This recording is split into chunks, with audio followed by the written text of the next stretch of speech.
باللہ من الشیطان الرجیم بسم اللہ الرحمن الرحیم ومن اظلم ممن منع مساجد اللہ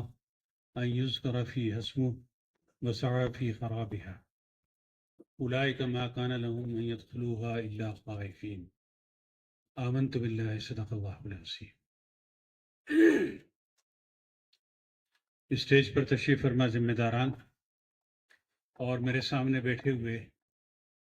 جے پور شہر کے مختلف علاقوں کے ذمہ دار حضرات، السلام علیکم ورحمۃ اللہ وبرکاتہ۔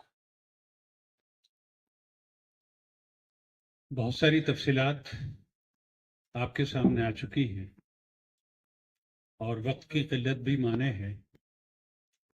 اس لیے میں نے جو آیت آپ کے سامنے تلاوت کی ہے اس کا ایک ٹکڑا یہ ہے کہ اس میں اللہ تبارک و تعالیٰ فرما رہا ہے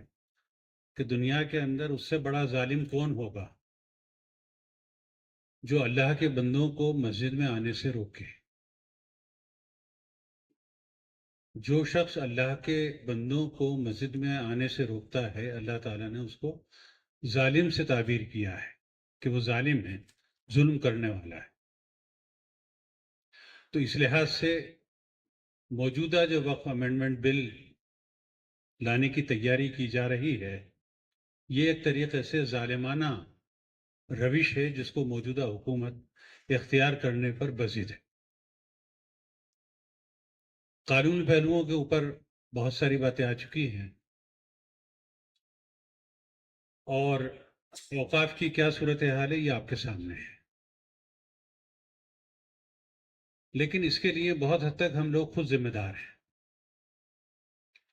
اس کی وجہ یہ ہے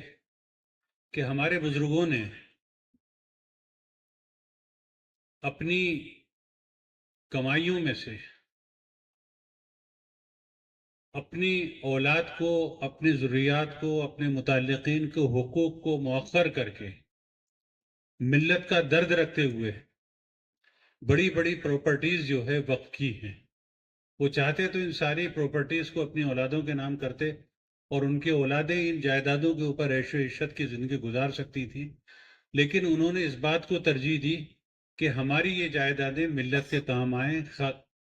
کار خیر کے اندر کام آئیں، اور انہوں نے اپنی زمینوں کو، اپنی جائیدادوں کو بڑے پیمانے کے اوپر وقف کیا۔ اور جیسا کہ ایک محتاط اندازہ یہ ہے کہ ساجد صاحب نے بھی کہا اور میرا بھی اندازہ یہ ہے کہ اگر وقف جائیدادوں کا صحیح طریقے سے ہم تحفظ کر پاتے، ان کو ڈیولپ کر پاتے، تو آج ہماری جو ذوب و حالی ہے، آج جو ہماری کمزوریاں ہیں، شاید وہ کمزوریاں ہمارے اندر نہیں ہوتی۔ لیکن ہم نے یہ سمجھ لیا، اور آزادی کے بعد خاص طور سے ہم نے یہ سمجھ لیا کہ اوقافی جائیدادوں کی تحفظ کی ذمہ داری وقف بورڈز کی ہے۔ سرکار نے وقف بورڈ بنا دیے ہیں، اس لیے اب ہمارا ان اوقاف سے کوئی لینا دینا نہیں ہے، بلکہ وقف بورڈ جو ہے اب ان کے تحفظ کی، ان کے ڈیولپمنٹ کی، ان کے رکھ رکھاؤ کی ذمہ داری وقف بورڈ کی۔ اور وقف بورڈ کے فارمیشن کے سلسلے میں مختلف حکومتوں کا جو رویہ رہا ہے وہ آپ کے سامنے ہے۔ قرآن تو کس قسم کے لوگوں کو وہاں دیکھنا چاہتا ہے اس کی تفصیلات ابھی ساجد صاحب نے بتا دی، لیکن کس قسم کے لوگ وقف بورڈ کے اندر بیٹھ رہے ہیں اور وقف جائیدادوں کو خرد برد کر رہے ہیں، وہ آپ حضرات کے سامنے اس کی تفصیل میں جانے کی ضرورت نہیں ہے۔ لیکن اب بھی اگر ہم نے ہوش کے ناخن نہیں لیے تو یہ جو قیمتی اثاثہ ہے یہ ہمارے ہاتھوں سے نکلنے والا ہے۔ اس لیے ہماری ذمہ داری یہ ہے کہ اس اثاثے کے تحفظ کے لیے جو ہمارے پرسنل لا کا ایک اہم حصہ ہے، ہماری شریعت کا اہم حصہ ہے، اور ہماری اب تک ہم نہیں جاگے تو اب جاگ جائیں اور اس قیمتی اثاثے کو اپنی آنے والی نسلوں کے لیے ہم کیسے بہتر سے بہتر بنا سکتے ہیں، اس کے لیے ہم بیداری کا ثبوت دیں۔ جیسا کہ بتایا گیا کہ صاحب اب جو نئے امینڈمنٹ آ رہے ہیں اس میں اس قسم کی چیزیں آ رہی ہیں کہ آپ کے ہاتھ میں کچھ نہیں رہے گا۔ آپ کو معلوم ہے کہ آج جے پور کے اندر بھی 20 مساجد ایسی ہیں جن کے اندر نماز پڑھی جا رہی ہے، ان کے پتے جو ہے وہ مساجد کے نام کے اوپر ہیں، لیکن 20 مساجد ایسی ہیں جن کا اوقاف کے اندر اندراج نہیں ہے، لیکن برسوں سے کیا ان کے اندر نمازیں پڑھی جا رہی ہیں۔ اب اگر یہ امینڈمنٹ آ جاتا ہے تو وقف بائی یوزر کا مسئلہ جو ہے وہ آپ کی مسجدوں کے اوپر بھی سب سے پہلے لاگو ہونے والا ہے. اور آپ رات دن دیکھ رہے ہیں کہ مساجد کو خاص طور سے جس طریقے سے نشانہ بنایا جا رہا ہے، چاہے بابری مسجد کا مسئلہ رہا ہو، چاہے متھرا کا مسئلہ ہو یا بنارس کی مسجد کا مسئلہ ہو، یہ تو تاریخی مساجد ہیں. لیکن اب چھوٹ بھئیے جو ہے آئے دن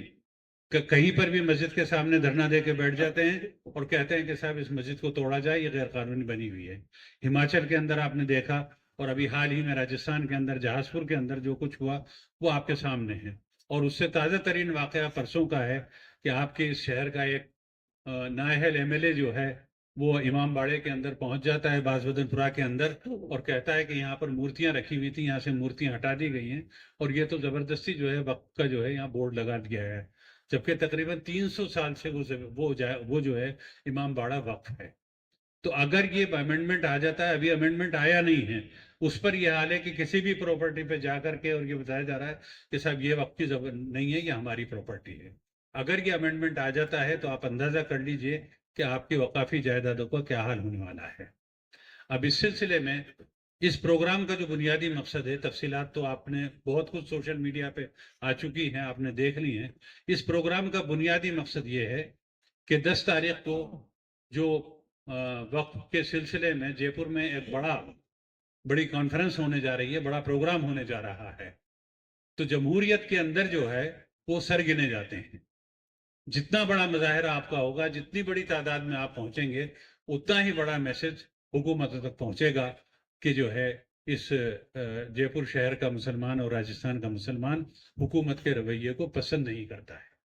تو اس کے سلسلے میں آپ کی ذمہ داری یہ ہے کہ آج سے لے کر کے 10 تاریخ تک آپ اپنی تمام پرائرٹیز کو پیچھے ڈال دیں، اور پرائرٹی یہ ہو کہ ہمیں زیادہ سے زیادہ تعداد میں خود بھی اس پروگرام میں احتجاجی پروگرام میں شریک ہونا ہے اور زیادہ سے زیادہ لوگوں کو شریک کرنا ہے. اس میں سے کچھ چیزوں کی طرف اشارہ کیا گیا کہ ہماری برادری کے ذمہ داران، ہماری مساجد کے ذمہ داران، ہمارے ائمہ، علماء، وکلاء، اور جو بھی شعبۂ زندگی میں کام کر رہا ہے اس سے متعلق لوگوں کو متوجہ کریں. اس سے آگے بڑھ کر کے میں ایک بات آپ حضرات سے یہ گزارش کرنا چاہتا ہوں کہ آپ کے گھر میں جب شادی ہوتی ہے، ابھی 3-4 دن پہلے میں اپنے ایک عزیز کے ولیمے عقیقے کے اندر شریک ہوا. اس عقیقے کے اندر تقریباً بہت مطلب معمولی حیثیت کے آدمی ہیں، انہوں نے تقریباً 1,500 سے 2,000 لوگوں کو عقیقے کے اندر بلایا تھا. اب شادیوں کا جب ولیمہ ہوتا ہے، شادی ہوتی ہیں تو 5-5 10-10 ہزار لوگوں کو آپ لوگ بلا لیتے ہیں اپنے یہاں شادیوں کے اندر. تو جب آپ اپنی ایک شادی کے اندر 4,000 3,000 5,000 لوگوں کو بلا سکتے ہیں تو وہی طریقہ آپ اس کے لیے بھی اختیار کریں کہ آپ کا ٹیلی فون، آپ کے تعلقات جن جن لوگوں سے ہوں، راجستھان میں ہوں، جے پور میں ہوں، جہاں کہیں بھی ہوں، آج سے آپ روزانہ طے کر لیں کہ مجھے 40 سے 50 فون پرسنلی خود کرنے ہیں اور لوگوں کو دعوت دینی ہے. اگر آپ یہ طریقہ اختیار کریں گے تو یہاں تقریباً 200 لوگ بیٹھے ہوئے ہیں. اگر 100 آدمیوں کو بھی آپ نے ٹیلی فون کر دیا تو 2 لاکھ آدمیوں کو تو یہ لوگ ہی جمع کر سکتے ہیں. تو آج سے آپ یہ تہیہ کر کے اٹھیں کہ کل صبح سے لے کر کے انشاءاللہ روزانہ 20 25 30 فون آپ 10 تاریخ تک اپنے متعلقین کو کریں گے اور ان کو کہیں گے کہ آپ کو اس پروگرام میں شریک ہونا ہے. میں اہل و عیال کے جس طریقے سے شابدی کا دعوت نامہ دیتے ہیں، اگر ہم نے یہ طریقہ اختیار کر لیا اور جمعے کی مساجد کے اندر جو ہمارا تجربہ بتاتا ہے کہ جے پور کے اندر اتنے احتجاجی پروگرام ہوئے ہیں، چاہے 3 طلاق سے متعلق رہا ہو یا کیا نام ہے 2022 میں کربلا کا پروگرام رہا ہو، ہمارے ائمہ مساجد نے اور ہمارے علماء نے جس ذمہ داری کا ثبوت دیا ہے کہ ہر مسجد کے اندر انہوں نے جمعہ کے خطابات کیے، خصوصی نشستیں رکھی. تو اگر صرف آپ مساجد کو بھی استعمال کر لیں گے اور ٹیلی فون کو استعمال کر لیں گے تو میں سمجھتا ہوں کہ جے پور کے میدان اور جے پور کی گلیاں تنگ پڑ جائیں گی اور یہ پیغام پورے ہندوستان کے اندر جائے گا کہ سب سے بڑا احتجاج جے پور کے اندر مسلمانوں نے کیا ہے. میں امید کرتا ہوں کہ آپ اس پروگرام کو اپنا ذاتی پروگرام سمجھ کے اس کو کامیاب بنانے کی کوشش کریں گے. وآخر دعوانا ان الحمدللہ رب العالمین.